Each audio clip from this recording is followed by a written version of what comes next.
दोस्तों, तुर्की के राष्ट्रपति एर्दोआन जो अपने देश को इकोनॉमिकली बर्बाद कर चुका है, वो आज के दिनों में भारत को ब्लैकलिस्ट करने की घोषणा किया है, वो भी डिफेंस के क्षेत्र में। विश्व का सबसे ज्यादा वेपन इंपोर्ट करने वाला देश भारत को ब्लैकलिस्ट करके क्या टर्की अपने पैरों पर ही कुल्हाड़ी मार चुका है और भारत पर इससे क्या इम्पैक्ट पड़ेगा, इसी बारे में हम लोग इस वीडियो में बात करेंगे। तो रिसेंटली खबर सामने आ रहा है कि तुर्की अपने डिफेंस कंपनियों को अलाउ नहीं करने वाला है भारत को किसी भी तरह का इक्विपमेंट सप्लाई करने से। मजे की बात यह है कि भारत तुर्की से ऐसा कोई भी मेजर डिफेंस की प्रोडक्ट खरीदता ही नहीं है, विशेष रूप से 2019 के बाद से, जब एर्दोआन भारत के खिलाफ बोलना शुरू किया है। लेकिन तुर्की ने इस वक्त ऐसा डिसीजन क्यों लिया? दरअसल भारत अपने इंडियन नेवी के लिए कुछ शिप्स बनाने की प्रोजेक्ट दिया था टर्किश कंपनियों को, वो रिसेंटली जुलाई महीनों में कैंसिल कर दिया है भारत की तरफ से, क्योंकि भारत इसे मेड इन इंडिया के तहत भारतीय कंपनी से बनाना चाहता है। और सबसे बड़ी बात, दिन ब दिन बढ़ती हुई तुर्की की एंटी इंडिया स्टैंड को देखकर इंडियन नेवी से जुड़े हुए प्रोजेक्ट तुर्की से करवाने से कतरा रहा था भारत। और ये प्रोजेक्ट कोई छोटा मोटा प्रोजेक्ट नहीं था, बल्कि 1.5 से 2 बिलियन डॉलर का था। लेकिन तुर्की इस तरह से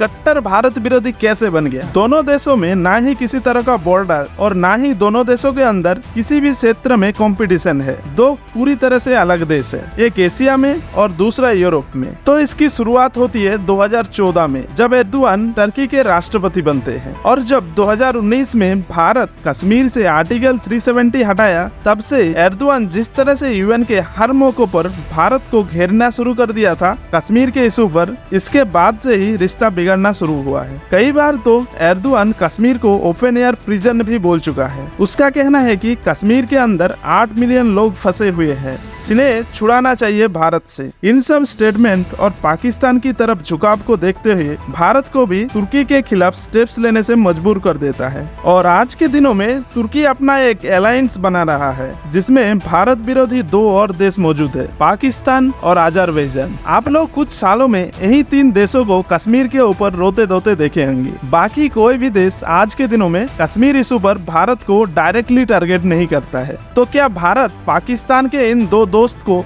ऐसे ही छोड़ देता? बिल्कुल नहीं। भारत ने भी उन्हीं की भाषा में उन्हें जवाब दिया है, तुर्की का कट्टर विरोधी ग्रीस को हथियार सप्लाई करके और उसके साथ वार एक्सरसाइज कंडक्ट करके, जिससे तुर्की तिलमिला उठा है। क्योंकि तुर्की और ग्रीस का संबंध आप भारत और पाकिस्तान की तरह सोच सकते हैं। और दूसरा घाव दिया जब भारत ने साइप्रस के साथ डिफेंस एग्रीमेंट साइन किया। और ये कितना इम्पोर्टेंट है आप लोग इसी से समझ सकते हैं कि साइप्रस आइलैंड को लेकर तुर्की और ग्रीस के बीच युद्ध भी हो चुका है, क्योंकि तुर्की इसे अपना मानता है और ग्रीस इसे अपना, बिल्कुल कश्मीर की तरह। और दूसरी तरफ पाकिस्तान का नया दोस्त अजरबैजान, वो भी जब से कश्मीर का लाप लपना शुरू किया, तब से भारत ने भी उसके दुश्मन देश आर्मेनिया को हथियार बेचना शुरू कर दिया। आज के दिनों में तो आर्मेनिया हम लोगों का इतना ट्रस्टेड डिफेंस पार्टनर बन गया है कि मिसाइल, एयर डिफेंस सिस्टम से लेकर नाइट विजन ग्लास तक भी खरीदता है भारत से। इन्हीं सब स्टेप से भारत 2 देशों को समय समय पर झटका देता रहा है। वापस आते हैं मेन सवाल पर, क्या तुर्की के इस बॉयकॉट से भारत पर कोई इफेक्ट पड़ेगा?